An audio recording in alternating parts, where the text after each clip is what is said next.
welcome to the Ghost of Harrenhal. My name's Simon. And I'm Mackelly.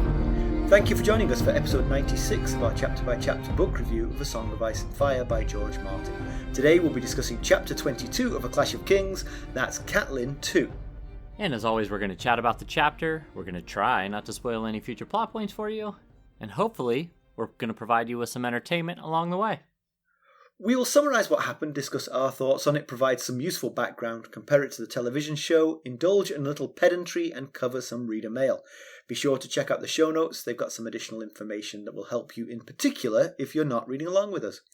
How are you, Mackelly? I'm okay. How about you? I'm good, I think. Nothing to complain about. That's good. I saw because it was on the radio. So I didn't see anything. I heard an interesting question asked on the radio this morning, and I thought I'd run it by you to see what you think. So the question was, if you could go back in time to your 18-year-old self and only say 3 words, what 3 words would that be? I can tell you mine while you think about it. Well, go on then. All right. Well, so... depends on how you define a word. Now I'm talking like we're playing what's the game? Codenames. What is a word? What exactly is a single word? But I thought I'd heard this. I think I saw it on a tweet months ago, but I heard it again this morning, and I thought I'd run it by you. I think I would go with something like Bitcoin 2010. But yes. if I could make 2010 one word, like 2010 one word, then I would say Bitcoin 2010 2020 or 2021.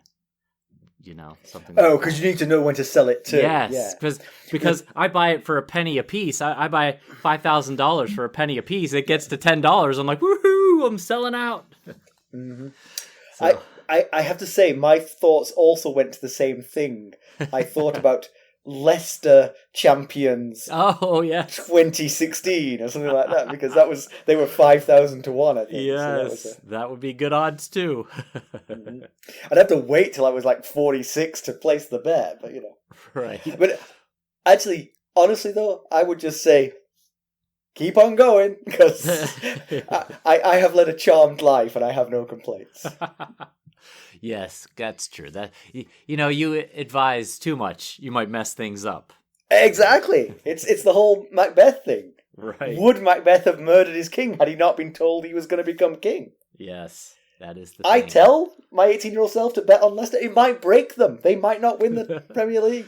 Something it's the butterfly effect. Yeah, butterfly effect leads to them. Yeah. You could do the same thing with the Bitcoin, I guess. Like if I invested $5,000 in Bitcoin at a penny a piece, it might have thrown the whole thing out of whack, you know? So Absolutely.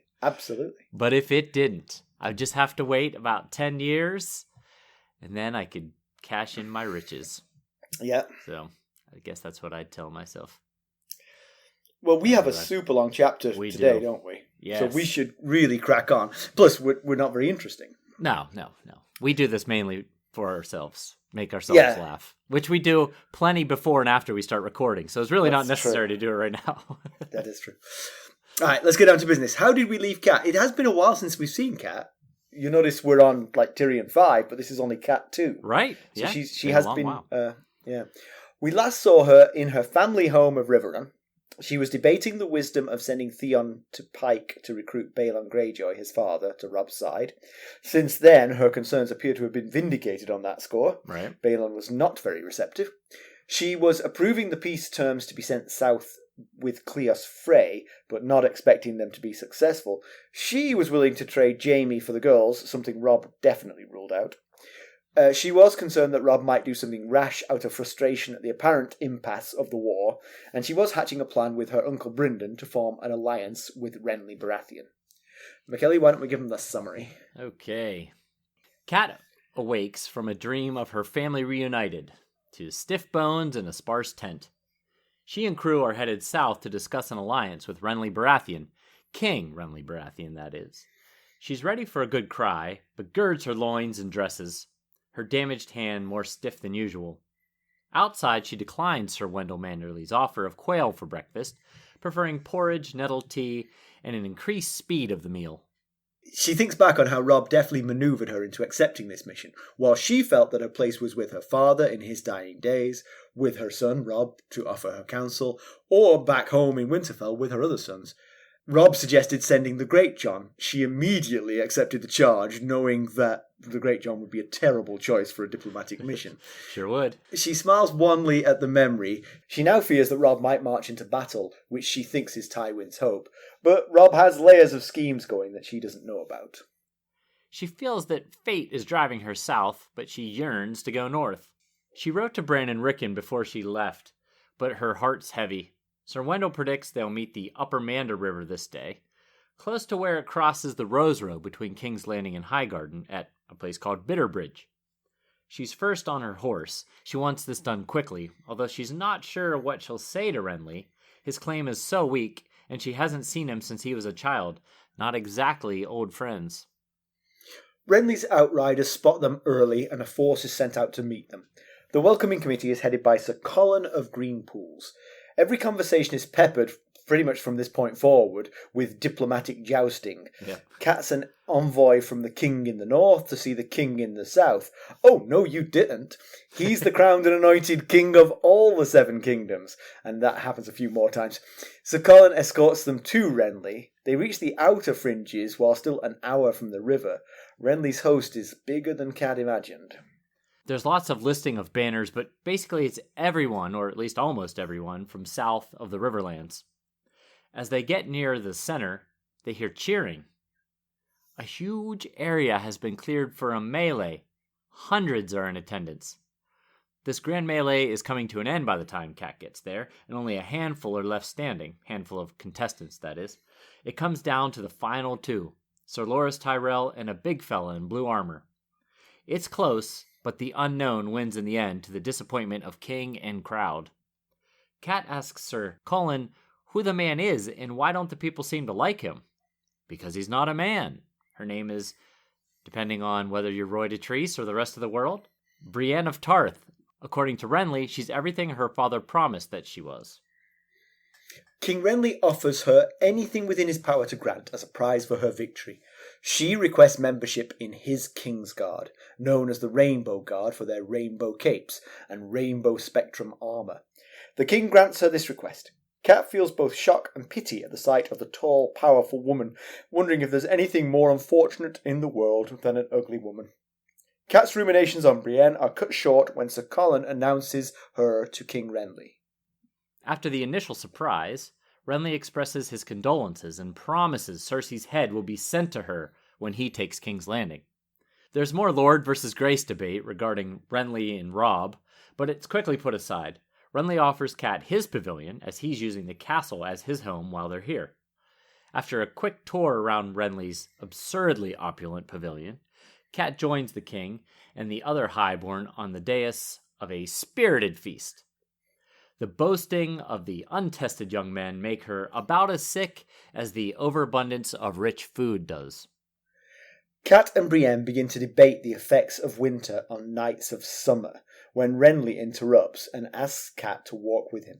After questioning the whereabouts of Sir Barristan Selmy, she doesn't know, he takes her to the highest tower of the castle and shows her the full extent of his host. Campfires covered the earth like stars in a night sky. Renly explains it's not his complete host. He names several more smaller hosts that make up his full powers, including his brother Stannis, who commands the fleet at Dragonstone. Cat takes the opportunity to point out that Renly seems to have forgotten that Stannis is his older brother, and therefore has the only claim to the throne. Renly counters that his enormous following is all the claim he needs. He offers that Robb can keep his lands and titles, including that of king, as long as he bends the knee to Renly as his overlord. Before the talks can progress any further, a man rides up on horseback shouting for the king.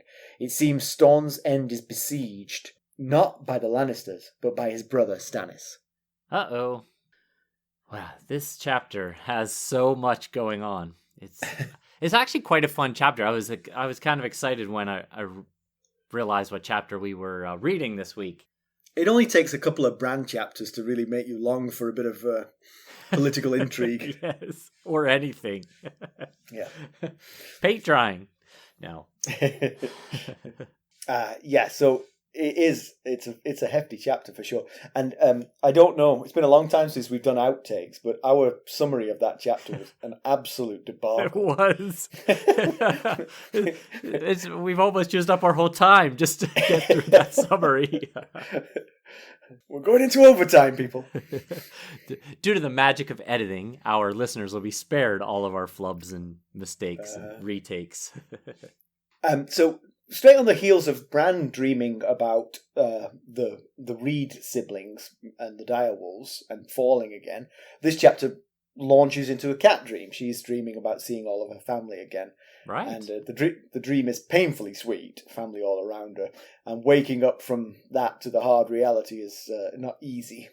But she's not a northerner by birth, but by marriage, and so she grits her teeth and gets on with life. Yep. You know, when I read this, it made me think back to when Ned and the kids found the mom direwolf that was the mother of their current direwolf pups, with the stag's antler stuck in her neck. Ever since King Robert rode north, the family as a unit has been fairly well decimated. Yes. Sorry, I paused for a second because I thought you meant King Robb Stark, but you meant King Robert Baratheon. Yes. Yes. Did I say Rob, not Robert? No, you said Robert, but because you were talking about the Starks, I just thought you were... Because his name is Robert, I think, isn't it? I assume his full name is Robert. Sure. Yeah, likely. So, and then I was going to say, wrong, incorrect, sir. He marched south. But you were right, it was... he did march north. Yeah, I mean, if you think about, since he rode to Winterfell, since King Robert rode to Winterfell, Ned's dead, Bran's become a paraplegic, Sansa's hostage, beaten, mentally tortured on the regular. Arya's lost and in constant peril, and Rickon is literally being raised by wolves. So and to be honest, not very conscientious wolves. No, they're not. They're doing a terrible job. You're right. I think Summer could bring him to heel, but Shaggy Dog's a mess. Yeah. And then of course, Kat herself. I mean, she's been in danger and hard living for 6 months now since all that happened. Not to mention the terrible cuts on her hands, scarring. I guess Jon has been doing his thing at the Wall, but he's not exactly had an easy go of it either. No, yes, he's following through on a plan, but it's not a very nice plan, and it certainly adds to the scattering of the family. Yes. So she's being accompanied by a fairly sizable entourage. There's a couple. I think there's about 20 household guards, 2 of whom are named Shad and Hal Mullen. I assume they're all named, but 2 are named to us. Right. Yes. That guy's just called that guy. Yeah. So Wendell. The funny thing about Hal Mullen is that once again he states the obvious. He's called out for stating the obvious. Back in the Whispering Wood, it was mentioned that he has a penchant for stating the obvious. And here again, when they realize it's a tourney, he says aloud, "It's a tourney." And then he has a tendency to do this. That's good. I'd forgotten that, so thanks for that reminder. So Wendell Manderly, who we mentioned, he's the second son of Wyman Manderly, who's currently in Winterfell with Bran. Right. He danced with Beth Cassell. Beth Cassell, yeah. Yes. The older one, Willis, is in Harrenhal, a captive prisoner of Tywin Lannister. We'll be right back. Hello, friends. Are you ready to make some unforgettable memories? Well, if so, consider the Marriott Bonvoy program. Discover the perfect destination for your summer getaway and unlock exclusive deals on luxurious accommodations. With our affiliate partnership, you'll enjoy unbeatable savings and a seamless booking experience. Don't let summer slip away. Visit Marriott Bonvoy today and make this vacation season one for the books. Use our Ghosts of Harrenhal affiliate page to check it all out and buy Bonvoy points or give some as a gift. The link to our page is in the show notes. Yes. So Wendell, like his father, is pretty big boned, and that's one of the reasons he was asking for the extra quail to just season his porridge and nettle tea. Yeah, he seemed pretty disappointed when Cat said, "Nope, we're just gonna have porridge and nettle tea." So Perwyn Frey. It's great that the Freys are just on both sides of this battle. I mean, like, whenever you hear a Frey name, you're like, I don't know which side of the battle right, this is. You can't It possibly could be know. either. Yeah. So Perwyn, as you'll remember, is the 15th son of course. of Walder. Not particularly prestigious to send the 15th son to visit with the king, but there are just so many Freys, and frankly, so many kings. Right, yeah. There's almost as many kings as there are Freys, so, Right. there's only so many to go around. Lucas Blackwood, second son of Titus Blackwood, the Blackwoods are a major house of the Riverlands. Robin Flint, second son of Laessa Flint of Widow's Watch in the north, who got a mention in the recent Bran chapters. I think she's pregnant, and so she couldn't travel. Or actually, there was disease in Widow's Watch, and that's why she didn't want to travel. Both those things, yeah. So the party is about 26 in total, which they reckon is large enough to deter casual intervention from warring parties, but not so large as to draw attention. I question that. I think 26 would draw my attention. I think about 12 is probably the optimum number to, let's not mess with them, but they're not worth coming out of our castle to bother. I can see that. 26 is a bit too many. Yeah, I follow you. So, actually, what I was going to talk about now, if you don't mind, is just geographically. I wondered how close Cat came to Arya. Yeah. Because they have passed each other. But how close did they come? It definitely seems like that we haven't heard about Cat's journey, but she definitely did not come down the King's Road. That would have been very treacherous. Yes, it would have, yeah.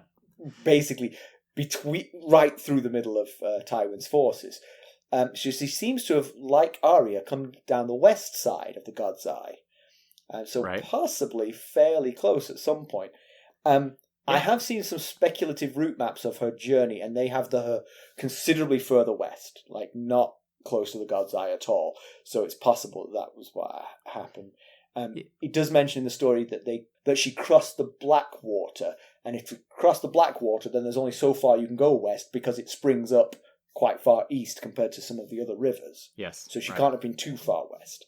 Yeah, she mentions seeing smoke in the eastern sky, and that's probably a lot of the burning around the God's Eye, which is right where Arya is. So it's possible she was at least in visible range of the smoke of that burning. Yeah. We don't know how far east, or how far west, rather, the burning extends, but we do know there's a lot of burning where Arya was. And I figure they could only have gone about as far west as Stony Sept, because that's where the headwaters of the Blackwater are. So right, exactly. That's about as far as they could have gone, because it specifically mentions them crossing the Blackwater. So yeah, she of course couldn't be completely sure where she would find Renly. I mean, everyone's intelligence says they're heading down the road rose from High Garden towards King's Landing. Right. But that's a long road, and you could miss him by a couple of 100 miles quite easily on that road. Good news is, with the size of their host and the size of Renly's host, you could just ride up and down the Roseroad till you find it. You know? Right, and actually, given the size of it now, now she knows the size of it, if you arrive somewhere and it doesn't look like 100,000 people just walked through, they haven't arrived yet. Right. Just sit there and wait for them. They'll be there eventually. It's not like you'd hit the road and go, which way should I turn? Right. Either there's the detritus of 100,000 people and then you head east, or there isn't and you head west. I like that plan. I think it makes sense. So Kat thinks back to how Robb sort of outsmarted her in getting her to agree to go on this mission. He threatens to send the great John Umber in her stead to treat with... It's not that smart, because it's practically a joke. I mean, she should have just looked at him sideways and be like, come on now, don't be silly. I mean, if she'd called his bluff, he would have been like, okay, well, let me try something else then. Let me try another tack. Right. Let me order you to go. Because he definitely wasn't going to do that. That would have been absolutely crazy. Although I think Umber would have enjoyed jumping into the middle of that melee. Oh, yeah, probably. He was like, oh, I'm in. Tag me in. But I do think, actually, though, if you'd sent him, you would have guaranteed an alliance, but unfortunately between Renly and Cersei. Right. He would have driven the brothers back together. Yeah, I was thinking about better options than Cat, and there's not a great deal of options at the moment. I mean, anyone would have been better than the great John Umber, but he's not got a lot of, like he mentioned, he explains why. Cat says, I don't want to do this, and he says, I don't have any choice. He mentions that, her father, Hoster, is too sick. Her brother, Edmure, he needs there to hold Riverrun. He mentions that Brynden, her uncle Brynden, he needs, because he's his eyes and ears. He's basically his spy out in the world, out in the Riverlands. And so there's really no one left but her. And I thought of possibly... now, I know, of course, no one's going to have the impact that Catelyn Stark would have, because she's the wife of the former Hand of the King and the mother of the current King in the North. But I thought maybe Galbart Glover, he's considered tactful and loyal.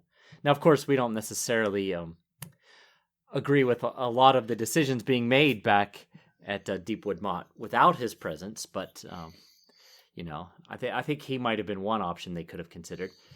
If his mother is his only reliable envoy, then he's in a bit of a tough situation here. Yeah, I will say, actually, as you went through that list, I did think that the right one... I mean, okay, there's nothing wrong with sending Kat, apart from the fact she doesn't want to go, and you're making her miserable by sending her. Right. I think Edmure is a very interesting choice, because he's obviously as prestigious as Kat in many ways, because he's the heir to Riverrun. Right. He's a few short breaths away from being the Lord of Riverrun. Lord of Riverrun, exactly. Yeah. So he's almost as prestigious as Kat, and it would get him out of Rob's hair and allow Rob to make better decisions around the Riverlands. Sure. And Kat wants to stay in Riverrun with her dying father. Edmure's been in Riverrun for a while, so yeah, I see what you're saying. It might have made sense for Edmure to go on this journey. But we needed it to be a POV character.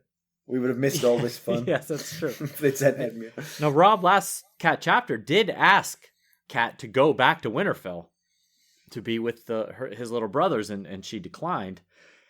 If she had gone, was he going to just abandon the plan? Like, that, I got nobody. Oh, well.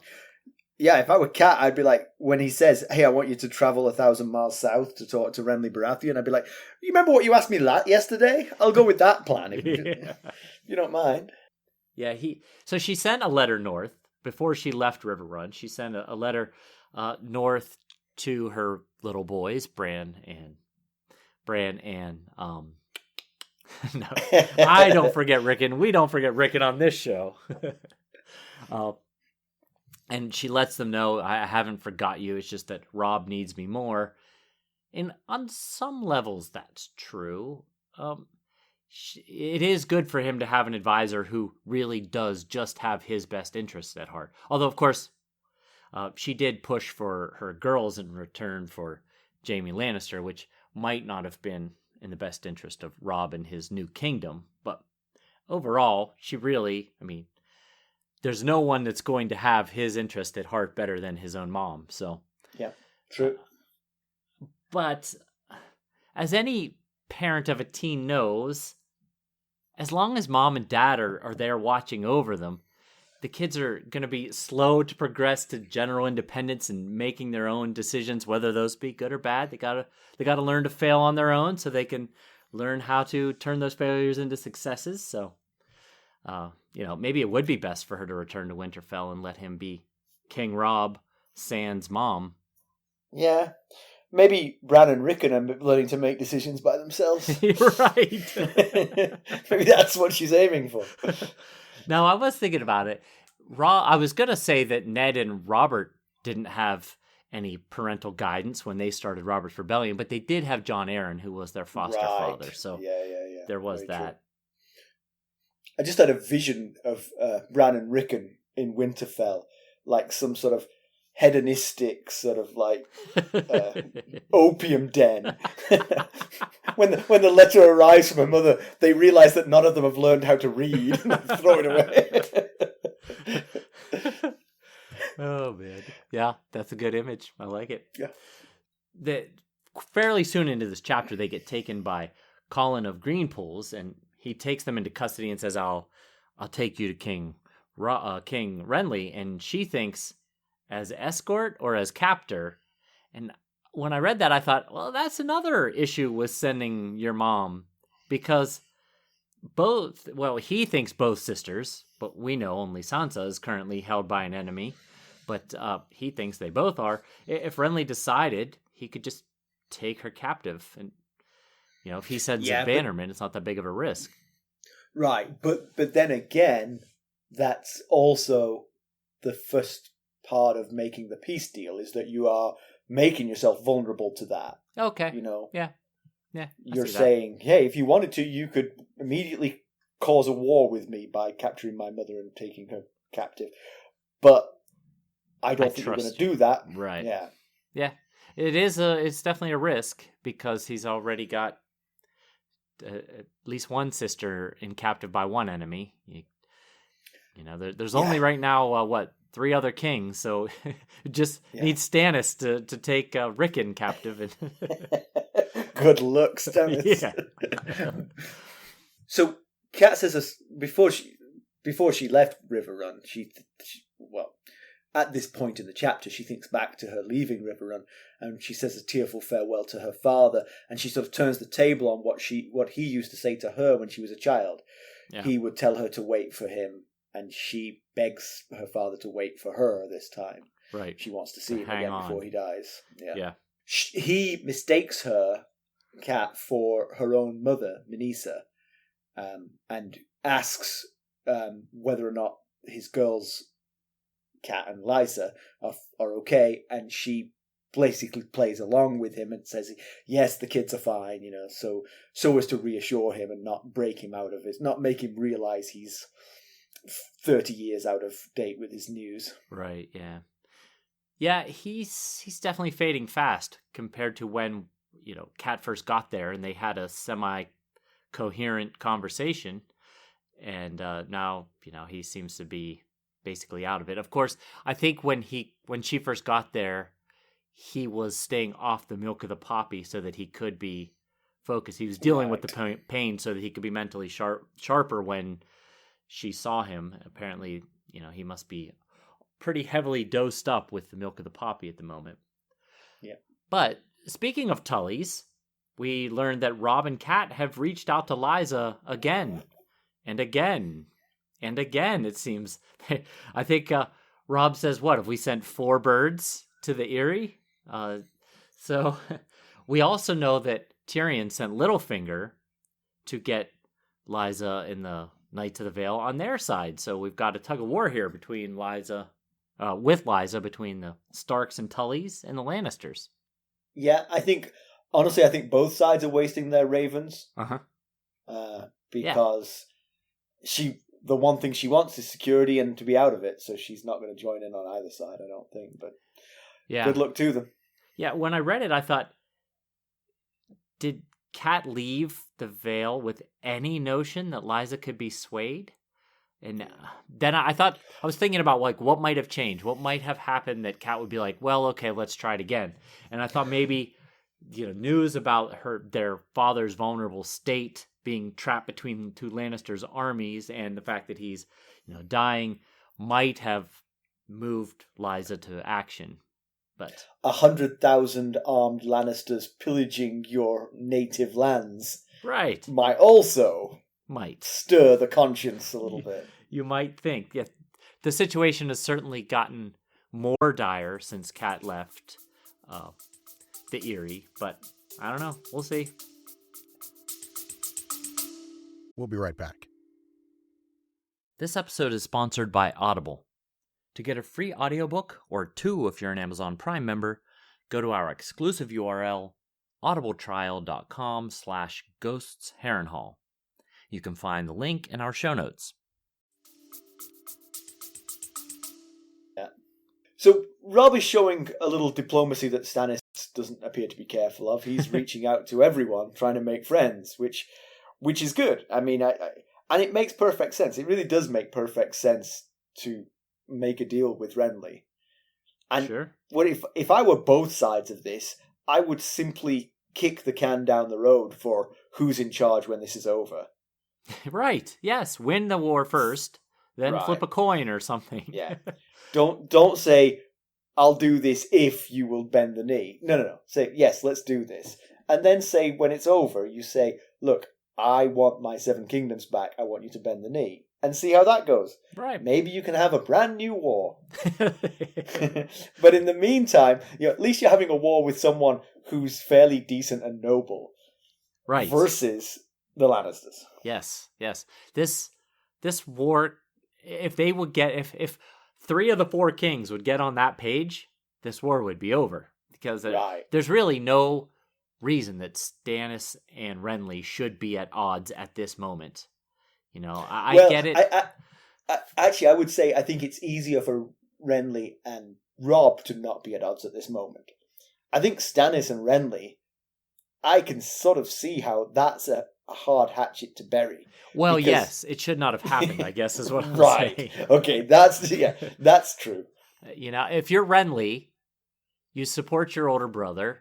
He's only got a daughter, so, And she's Patch Faces. Yes, that's right. I heard a gossip about it. And he and Selyse don't seem likely to be having any more kids. They don't seem to enjoy each other's company a whole lot. But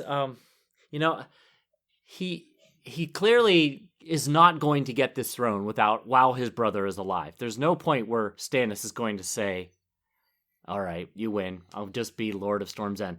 So when he took the crown, or when he claimed the Iron Throne, he was basically saying, I'll take this to the death if need be. So, let your brother win the crown and then stab him in the back, I guess would be one way to do it. It'd be a lot easier than the path he's on right now. But really, like I said, he's the heir at the moment. If he lets his brother take the crown, he's the heir. So yeah. But I get it. Yes, it's definitely a harder hatchet to bury. There's really no reason for Renly and Robb to be at odds right now. Right. Yes, because they definitely have a common enemy, and apart from the fact that they both claim a piece of this land, or rather, Robb claims a piece of the land that Renly claims. Yeah, they don't really have any beef with one another. Yeah, and I really think most of it comes down to the Riverlands. I think if Robb was just trying to be King of the North, there might be a lot more room to negotiate. Yeah, and actually, you could even make that. I could make that palatable to everyone. I think if Robb remains King of the North and just goes back to the North, and that's his domain, the Riverlands comes back into the 7 Kingdoms under King Renly. Right. I think they'd be okay with that, especially if King Renly helps rid them of the Lannisters who are pillaging their lands. They'd be delighted to claim him as king, just as much as Robb. Why not? Sure. Yeah, that's exactly why they're backing Robb right now. Right. So as well as Renly, Robb's also reaching out to Lysa, as we mentioned, and also to Balon Greyjoy, who we did mention that earlier, but that was more about Theon we were talking. So he is, trying to find allies wherever he can, and again with all of these, they can all make common cause with Renly here. There's no reason, because they all have the common enemy of the Lannisters. Right. Yeah. But the one thing, and you posed this question, so I'll give you credit for this, is why not Dorne? We haven't heard of any reach out to Dorne here, and Dorne is one that can definitely sway things. It can certainly make life difficult for Renly. It can certainly make life very difficult for the Lannisters. And we know that in the short term they are anti-Lannister, so they'd be a good one to recruit. They'd be ready to do it. Yes. So it's interesting that we haven't heard of any overture to Dorne from Robb. And his argument could be that both kingdoms could break free as independent kingdoms, and we know that Dorne has a history of seeking independence from the Iron Throne. They've done it multiple times, so it might be a good argument to make. Now, Robb doesn't have any interest in being the king of the 7 kingdoms. He just wants to be king of the North and the Riverlands. So if the Martells think it's a better bet to back the current king and get the spot on the small council, then I guess they would turn him down, but it certainly wouldn't hurt to make the offer. Yeah, but you are now building a very fragile alliance, because if you build an alliance between Robb, Renly, Stannis, and Prince Doran Martell, then all 4 of those people have got requirements from this battle, from this war, right, which are at odds with one another. They cannot all be satisfied. Yeah. When Robb tells Renly, "And we've got Dawn on our side," what did you promise them? Oh, never mind. No. Never mind. We'll talk about it after the fact. Yeah. Of course, Renly thinks Dorne's going to soon come and support him. I don't know where he gets that from, because according to Tyrion, he's not even reached out to the Martells. Right. But that intel could be wrong. I mean, he's a lot closer to the Martells than Tyrion is. Right. So it wouldn't be hard for them to have some communication that Tyrion isn't aware of. Yeah. Robb does realize, he mentions to Cat that he does not have enough leverage to get the Lannisters to take that peace offer that we read in the last Tyrion chapter seriously. And he's right. Tyrion has no intentions of taking that seriously. So he's actually right in trying to further improve his position and hurt the Lannisters' position at the same time. Thing is, though, I think just by saying that, you make me realise that it's wrong. Robb does have the leverage to get the Lannisters to take the peace deal seriously. He has 2 pieces of leverage. One is Jaime. Right. Jaime is a huge leverage against the Lannisters. But the second one is the fact that while the Lannisters are fighting against the North, they're going to lose the entire kingdom to Renly. If Renly moves his butt and gets to King's Landing. If Renly will keep moving, yeah. And so that's big leverage. If I were there's a very... I know we talked about it at length in the last Tyrion chapter, how Tyrion thinks if I can just keep stringing Robb along, I'll have time to deal with Renly.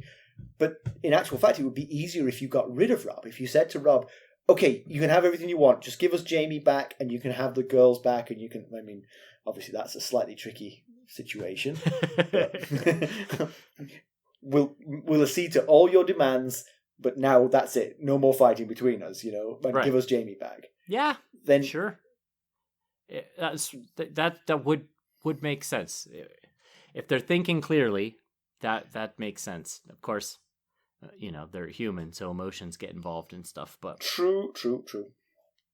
So Robb seems to want to march, but according to what Kat says of their last conversation, she says it's dangerous to march on Harrenhal. That's what Tywin wants, and he says I never mentioned Harrenhal. So Robb's going somewhere, but we're not sure where. Yeah, or at least he's planning to. Theon told Balon that Robb is marching on Casterly Rock and Lannisport. Right, and right. It would make sense if he's not marching on Harrenhal that that's what he's doing. Right. There's 2 Lannister armies to choose from. Right. That's where they are. Yeah. Maybe he's going to go hide in the Vale also. Right. Yeah, if he's successful, if he could successfully take out that Lannisport army, then he removes the predicament of being stuck between 2 Lannister forces. He brings Tywin out of safe confinement, and if Tywin has to come after him and has to go west toward Lannisport, it also removes the easy access to defend King's Landing, which would give Renly an even easier time. I wonder about that. I wonder how important Casterly Rock and Lannisport are to Tywin in the short term.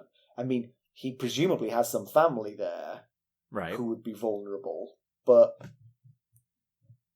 are they strategically? They don't seem like they're very important in the short term.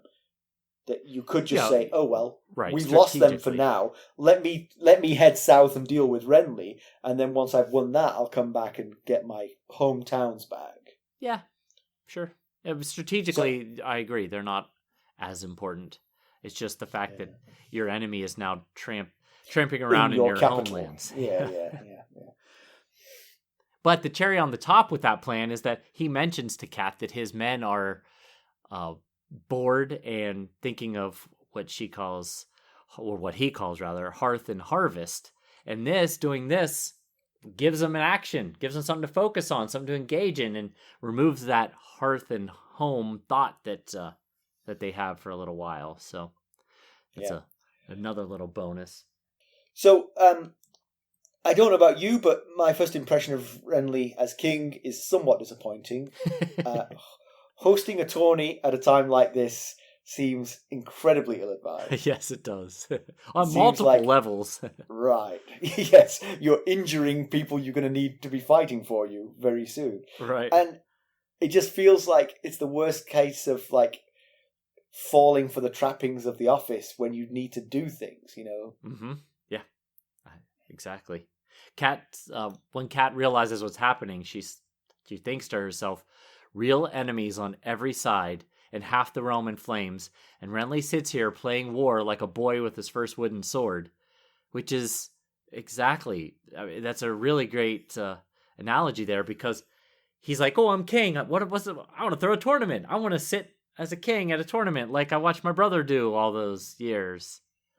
So yeah. But he heard Ned Stark try to refuse the hands tournament. Right. That's how you lead. That's how you rule. You turn these stupid, wasteful things down. Yeah. And you get to business. And the thing is, while he was in King's Landing, he came across as being a little frivolous, but not unable to see the big picture. Right. I mean, yeah. He's shown some strategic thought, and now he's just squandering it. Yeah, I think he's just caught up. He's caught up in everything that goes along with 100,000 people pledging fealty to you. But when they discover that a melee is going on, Sir Wendell's all for it. He's very excited that there is that this tournament's going on, and Cat, of course, can't believe it. And it made me think about the two opposing sides of Renly's leadership going on here. On one hand, he's messing around with these tourneys that are no doubt not only slowing his progress towards King's Landing, but also injuring probably some of his best fighters that he has. Right.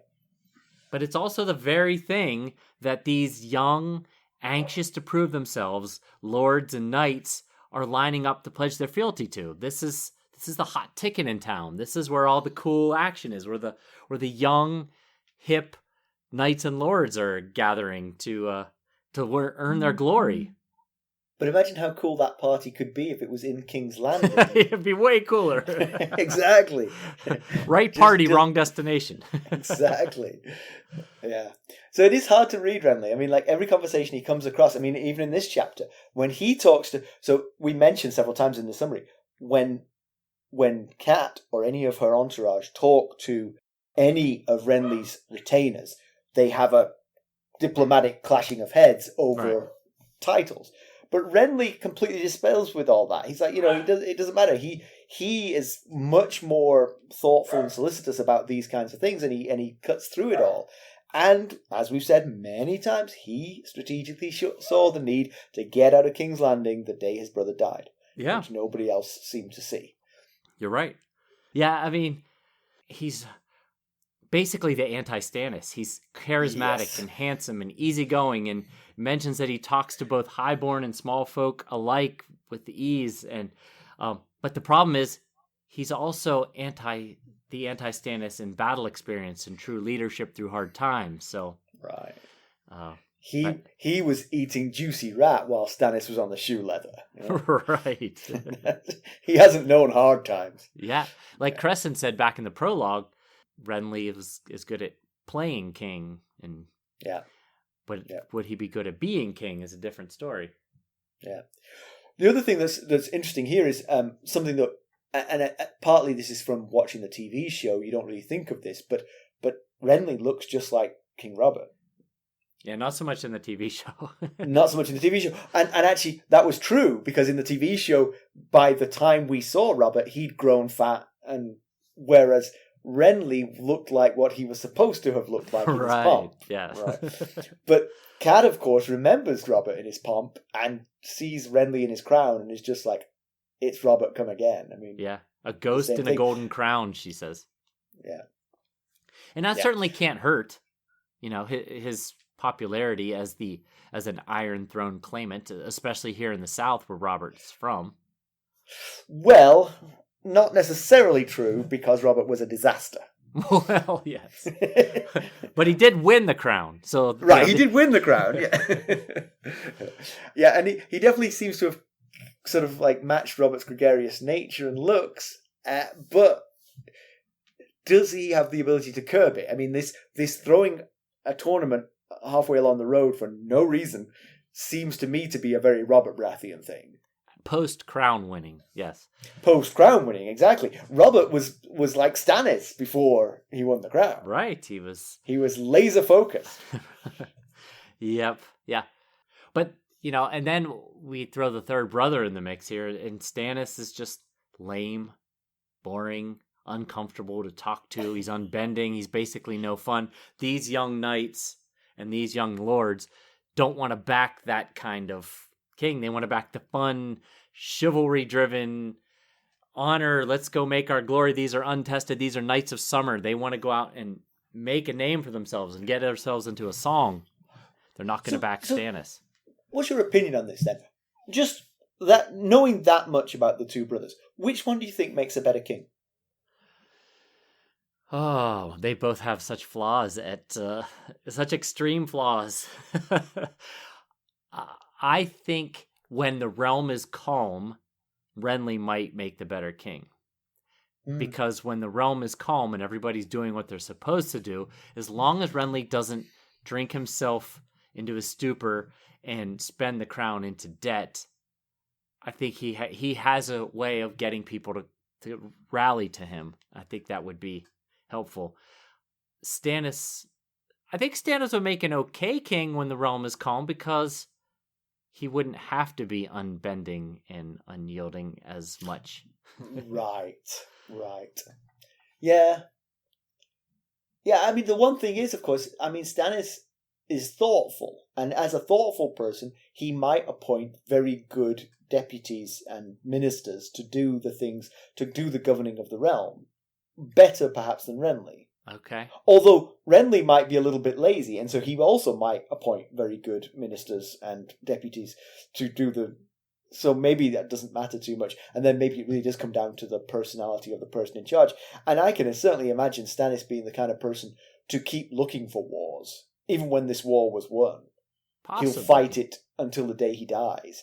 He'll spend the next... let's see Stannis wins the throne here. He'll spend his entire monarchy rooting out people who fought against him. Oh, because that's the kind of person he is. He's not just going to forgive. It'd basically be like the sort of like Stalin. Yeah. An enemy once is an enemy for life. Exactly. Maybe. Yeah. So we get a whole lot of description of the melee. It goes on for a few pages, actually. And at the end, it's Ser Loras Tyrell versus who we don't know at the time, learns to be Brienne of Tarth, or as Roy Dotrice would say, Brienne of Tarth. And she's quite the badass. We learned that there was 116. Yeah. Interjection on the audiobook. That is why we're calling him Peter Baelish. Okay? Not Petire. But Brienne is quite the badass. It was mentioned that there was 116 contestants at the start of this melee, and she was the last person standing, so she's got to be. But the crowd was against her the whole time, which, In the Reach, Loras is like a god, so I guess you could kind of see that coming, regardless of who it was. Yes, I mean, they probably weren't booing her when there were 116, but when it was her against Loras Tyrell, they wanted Loras Tyrell to win. So. Right. But they call her Beauty, which is mocking because she is not, apparently. She's very, very tall and powerful and has what would traditionally be considered an unattractive face. Yeah, according to Kat's description, that's Kat says. She says that there's, well, she doesn't say it out loud, thankfully, but she thinks in her head, is there anything more unfortunate than an ugly woman? And of course, beauty's in the eye of the beholder. So yes. But Kat also implies that she thinks Brienne is in love with Renly. She says the look that she gave him, she being Brienne and he being Renly, was painful to see, And it just gave the impression that she thinks that was a look of longing and loving there. Well, she has just asked if I can attend you in your bedchamber for the rest of your life. So it's true. Hopefully she likes him a little bit, at least. Good point. We one of the lords that is attending Renly Baratheon is Randall Tarley, Sam Tarley's father, and turns out Sam was right. He is a miserable so-and-so. Yeah, he's not a pleasant guy in this chapter anyway. So one thing, you've got Cat and Brienne in this chapter, and they're both two strong, powerful, capable women, but they're about as complete opposites as you could possibly get here. Now, we're two guys talking about attributes of women, so I hope it doesn't come across sexist in any way. We're just mentioning, discussing it as we see it here and as it's described to us. Right. They don't exist to get offended. Right. And hopefully we are just talking about fictional characters. So yes. If we do stray into stereotypes, it's because that's how they were portrayed to us. Right.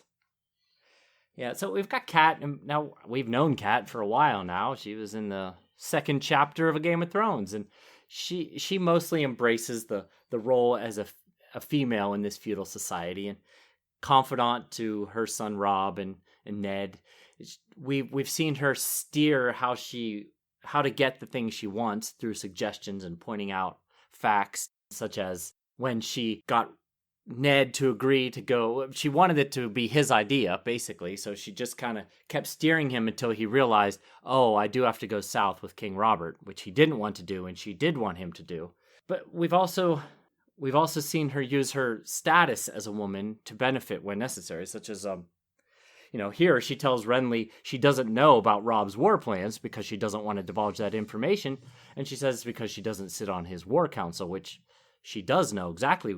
Has a pretty good idea, anyway, of what Robb is considering. But, of course, because she's a woman, Renly easily believes that she isn't privy to this information. Yeah, but all of this, I mean, you're absolutely right. She does do this. She plays on her femininity to her advantage, which is a good thing. But it does cap her power at a ceiling, because, like, for instance, she would trade Jaime for her daughters.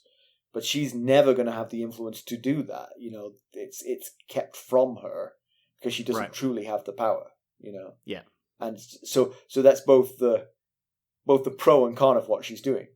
By playing the role that's chosen for her, she gets much of what she wants and is able to influence things that she might otherwise not be able to influence. But she can only go so far. Yeah, I get that. And Brienne, by contrast, of course, is physically strong, powerful, and very capable, but she is way outside the expectations of the society. Yeah. So she's more like an Arya than a Sansa. For sure. Yeah. For sure. Both are strong in their own ways. Just one is more of the traditional female role in a feudal society, and the other is not. Yeah. In actual fact, I mean, Brienne and Cat are kind of like older versions of Arya and Sansa in some ways. Oh, yeah. Good point. I hadn't thought about that. Yeah, if Brienne was a man, she'd be as famous as Loras Tyrell. But because she's not, she's being mocked and disliked, even though she was the best fighter out of 116 contestants here. Yeah. She obviously completely buys into what everything Renly is selling, chivalry and honor aspects. And of course, given that he's just elevated her, a woman, to the Kingsguard, that makes her feel included in a way that most of the rest of society would not make her feel included. Absolutely. Yeah. And hence the devotion. Yeah, that's a good point. He's much more woke than a lot of the other leaders in this in Westeros here. Plus, she just won against 115 others. I want that one as the Kingsguard. Right, yeah. I don't care what it is. Yeah, although she cannot see... So Kat mentions that winter is coming. she actually feels pity. There's a lot of whole bragging going on, a lot of boasting and talk of glory, and Cat pities these guys because she says they're knights of summer and winter is coming. And Brienne says, nope, winter's not coming for us because, even if we die, we'll be, ensconced in story where we'll all be glorified. And she can't see that winter can come in other ways than just dying. That she's a fighter, she's a warrior.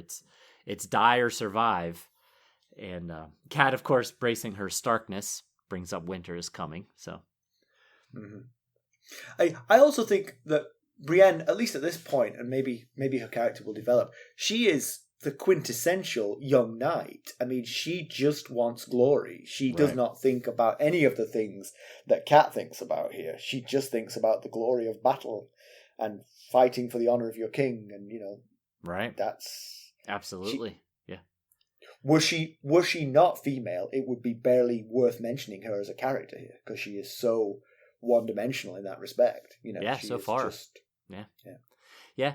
And, Cat thinks that the whole group, she's at this feast and she thinks the whole group is drunk on, as she says, song and story, and that they think they're invincible. And it reminded me of kids playing Call of Duty and thinking that, that there's, they want to become soldiers so that they can fight in war and win all this glory, when in reality that's not what war is. They think that playing in these tourneys and these melees and jousting is what war is, and really that's not. It's much more terrible. So while we're being woke, is there a gay vibe here around Renly? I mean, the king's, he's got his Kingsguard wearing rainbow cloaks. Now, obviously, the rainbow flag doesn't mean anything in Westeros, but it does to us. Right. And Cat notices considerable greater animation when Renly is talking to Loras than when he's talking to Loras' sister, Marjorie, Renly's new wife. And so, now that might just be because Marjorie's quiet and introverted and not very interesting, and he and Loras have got they've been friends for a while. Maybe that's all it is, but reading it again, I'm sensing it a little bit, but... Yeah, we might be... I think when I read the books through the first time, because I had watched the show first, I was looking at it from that view, because in the show they clearly make them in a gay relationship, Renly and Loras, that is. So I looked at it from that spectrum as well, but in this, so far, we haven't seen a whole lot of interaction between them. Renly wouldn't be the first 20-something to have his girlfriend or significant other at a party, but spend more time with his buddy. Right. Like you said, Marjorie could maybe be shy and quiet, and he and Renly go way back. They left King's Landing together back into Game of Thrones, but... So you're not convinced? You think it's ambiguous here, whether or not? Yes, I think at the moment anyway. So it seems fairly ambiguous. Okay. Now, well, let's go with that then. Speaking, like you said, that the rainbow flag means nothing in Westeros, but the rainbow is often present when seps and stuff are involved. We a lot of times heard about the rainbow light from the crystals at the seps. Right. And there's also the rainbow pool at the Great Sept of Baelor in King's Landing. So. So is the rainbow cloak then an attempt to curry favour with the church to bolster his claim? Could perhaps? Be, yeah. Because obviously the church could be a good ally here if you can convince the church that Joffrey is the child of incest. Yes. They would frown on him being the new king. That's a very solid point. That very well may be the case. Or he just likes the standard Kingsguard wears all white, and he's like, we're going to be more fun. We're going to wear 7 different colors. Crescent called it. He knew. Yes, that's right. Now, real quick about Marjorie. If you remember back in the Game of Thrones, Renly had designs on her for Robert as a replacement for Cersei, and he showed Ned that picture in the locket because he had heard that Marjorie looked a lot like Ned's sister Lyanna. So... well, Robert's gone, so he married her himself. Right. Barristan Selmy's gone missing. Yes, he did. We thought he might show up here, didn't we? Because that was one of the places he would go to. But no, he's not here, and Renly doesn't know where he is. Yeah, he Renly oddly asks if he's in Riverrun. Which makes sense. If he didn't come here, where else has he gone? Well, that's the thing, is he says to... because Cat says, nope, I haven't seen him in Riverrun. And he says, that he had heard Barristan saying he was going to back the true king. And wouldn't you think that if, it would be Stannis in line before Robb Stark as the true king? Well, okay. If Stannis and Cat were in the room with him, he would ask Stannis first. Okay, yes. But Stannis isn't there. So he's checking. It seems like a long shot, but he's not with you, is he? Right. Yeah. He said when he didn't show up here, he'd been holding the cloak that he gave Brienne. He had been holding for Barristan Selmy. I guess he finally gave up. He said when he didn't come here, I thought maybe he had gone to Riverrun. And I thought, wouldn't your first thought be, oh, he might have gone to my brother, who is the actual true heir to the Iron Throne? And, all three of them, Renly, Barristan Selmy, and Stannis, all served on Robert's small council together. So, they knew each other. Yeah. Maybe that's it. Maybe that's the key.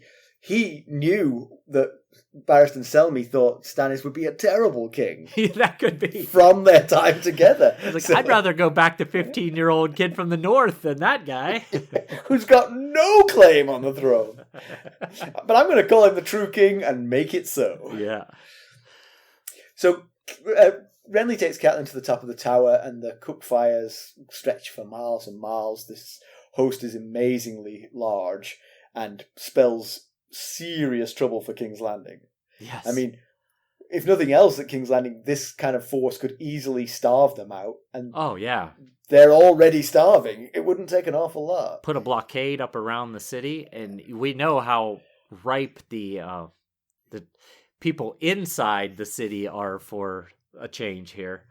Yes, That could be disastrous for King's Landing. But, speaking of how large his host is around this castle here, there was no mention of House Hightower, and they're one of the most prominent houses in the Reach. Now, there are a few of their bannermen are mentioned, but you'd think if Hightower, who does owe their fealty to Highgarden, who is here in plenty, sharing Renly's bed, maybe somebody is.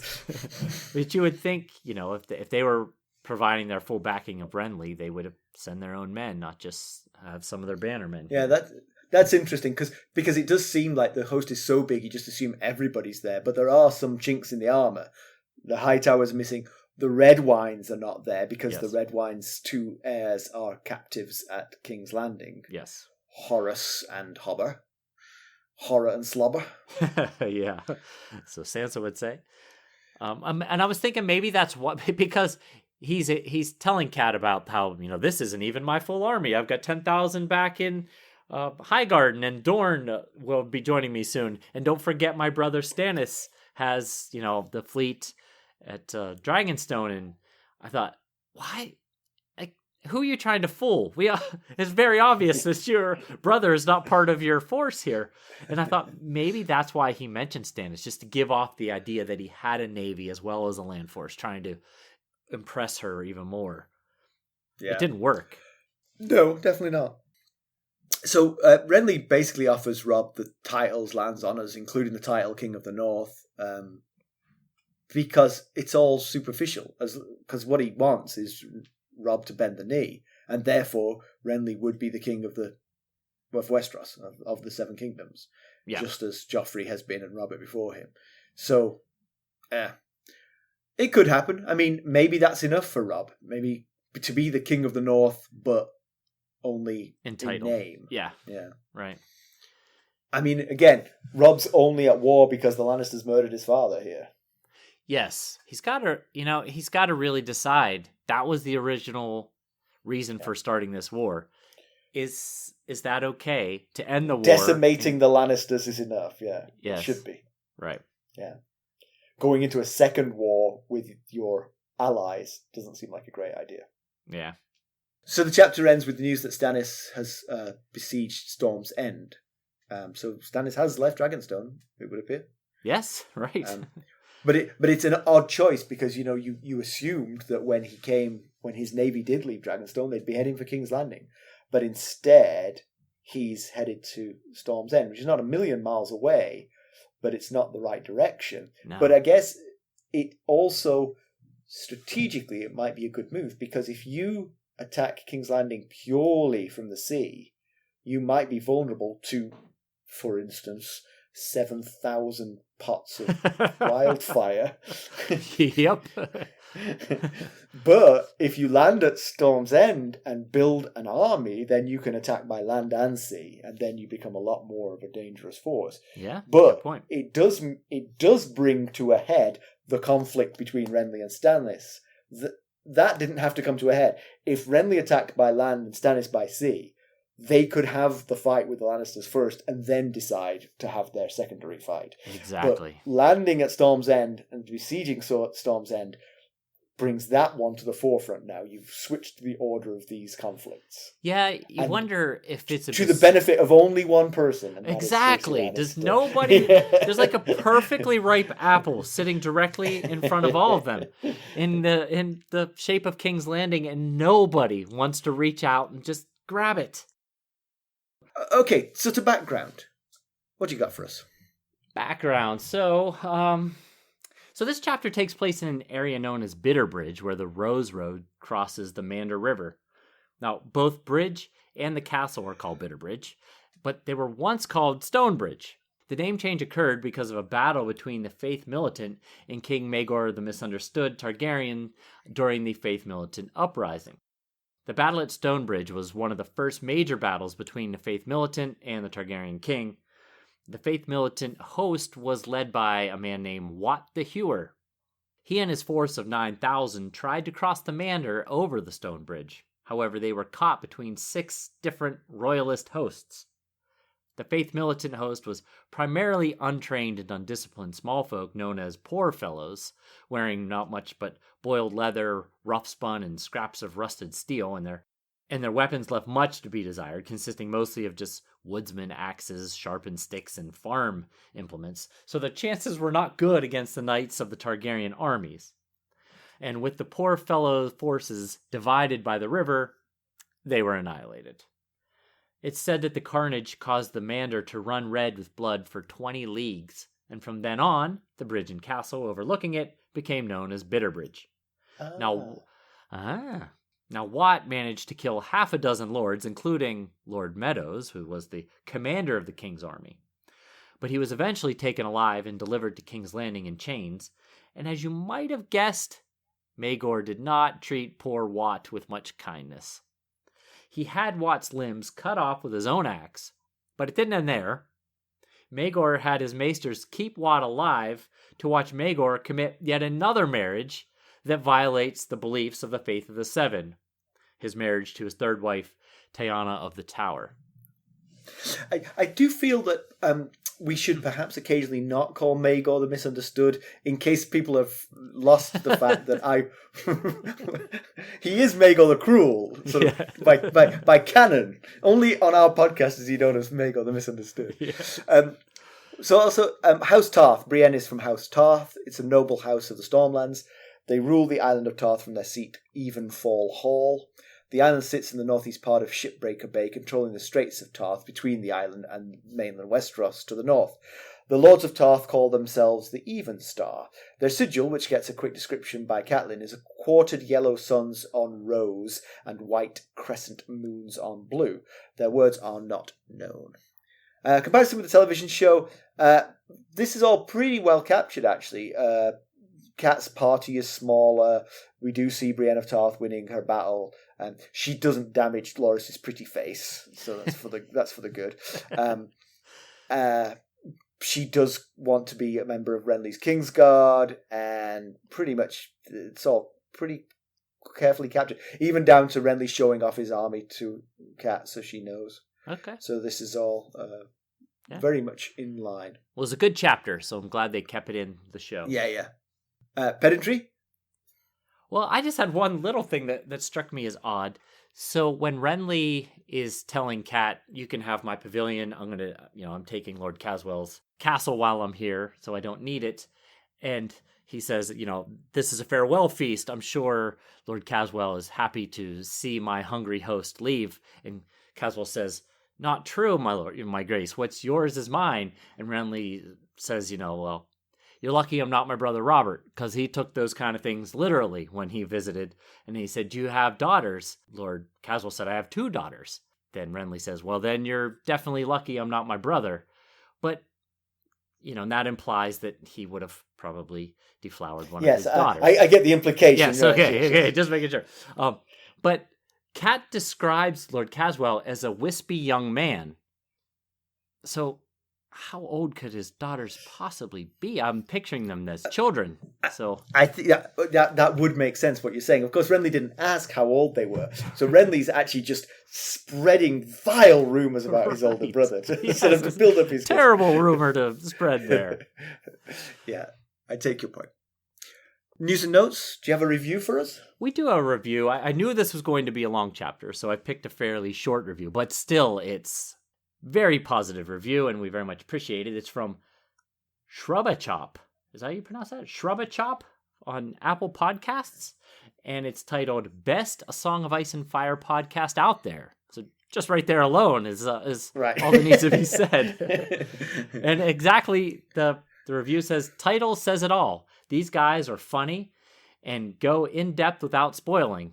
Perfect to follow along for a reread or go back and listen to your favorite chapters just for fun." Oh, that's so nice. Well, Thank thanks. you. Yes. All right, time is up. Let's draw some conclusions. So, as we've said, having a tournament is just a rotten idea. It's a waste of time, a waste of good manpower. Get on the road, Renly. Yes. And I would also like to point out that for the second tournament in a row, Ser Loras Tyrell's finished second. Right. Second to the Hound. Well, technically he deferred to he because the Hound saved him from Sir Gregor, he gave him the Hands Tourney title. So he was second. Well, okay, that's true actually. Did he win the tournament? No, he didn't. He gave it to the Hound for saving him. But hang on. Did he not yes, Gregor he beat Brigade? Gregor, yes. But the fight wasn't over. So when is the fight over in a tournament? When you unseat the guy, or when they have it out? I think it's when you unseat the guy. Oh, so okay. So maybe joust. I've been unfair. Maybe Ser Loras is not a perennial second place loser. Well, he didn't beat the Hound. So, he finished second. True, but he wasn't fighting the Hound. Right. Now, he did win the tourney on Joff's other name day, where the Valyrian steel dagger was said to have changed hands between Tyrion and Littlefinger Peter Baelish. But, of course, that dagger didn't. Seems to not have actually changed hands. Anyway. Okay. Yes, I get what you're saying. I thought the same thing. You finished poor Renly, runner-up. I mean, poor Loras, runner-up again. It's a trend here. But we see Renly wraps himself in extreme opulence. I mean, we get a description of the pavilion alone that he's staying in from Cat, and it's just over the top. And, every trapping of a king. But, so, he looks the part, but can he actually lead like a king needs to lead? Well, that we don't know. So Bitterbridge is about halfway between Highgarden and King's Landing, and now news of trouble has arrived from Storm's End, so further delay of the siege of King's Landing seems inevitable. It does, yes. That's one of the downsides of Stannis' Dawdling. plan. Yes. Yeah. And it appears that no effects of the war have yet reached the reach, if you will. Right. But I mean, the reach feeds itself, so it's not importing food from the Riverlands, and so right. Yeah, this feast was even more indulgent than the one we just had in Winterfell last chapter. I always think more indulgent than Winterfell is damning with faint praise. As Lady Oakheart would say in this chapter, it's drier than the sea. Saying that something's drier than the sea. Yes. So Renly's drawing people to him by, playing on their chivalry and goodness, triumphing over the evil Lannisters. Unfortunately, as Cat is acutely aware, that's not how war actually pans out. No, it's not. But where is Selmy? Yes. Where's Barristan Selmy? The mystery we didn't even know was a mystery has deepened. Right. All right. So, as always, you can reach us at ghost.harrenhall@gmail.com and follow us on Twitter at Ghost Harrenhall. We're on Facebook, Instagram, YouTube, and Discord. And if you wouldn't mind going out and leaving us a 5-star rate and preferably a fantastic review, we certainly would very much appreciate that, especially if you're listening on Apple Podcasts. We're trying to really grow our platform or our show there, and we'd very much appreciate if you'd help us out by at least just swiping across to 5 stars. And hey, if you leave us a review on any platform, certainly might hear it in a future episode. Thanks for listening. Thanks. Bye. Bye.